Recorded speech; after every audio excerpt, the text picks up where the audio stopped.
In the energy quadrant, taking a look at new 2024 highs in the May WTI crude oil futures contract. The contract reached the highest levels since October 27th of last year. That was 85.46. That was up 2.09%. The low in the May WTI, 83.85. That was actually a gap up of 17 basis points, or just short of 0.2% from yesterday's settlement price of 83.71.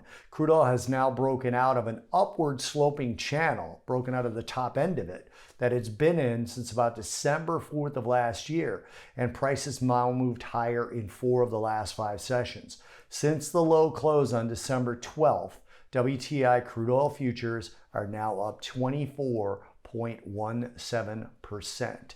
Geopolitical risk premium has come into the WTI contract. A deadly strike on the Iranian embassy in Damascus may be adding geopolitical risk to crude oil markets. Brent got above 90 as well. And as you would expect, the Iranians said this would not go unpunished, and tensions in the Middle East tend to lead to higher crude oil prices, especially when they involve such a large producer like Iran. And obviously that whole region gets affected when Iran is putting out danger signals. So keeping an eye on the geopolitics will matter for crude oil traders. Also, despite higher yields, the dollar is actually having its worst day in the aggregate since March 20th.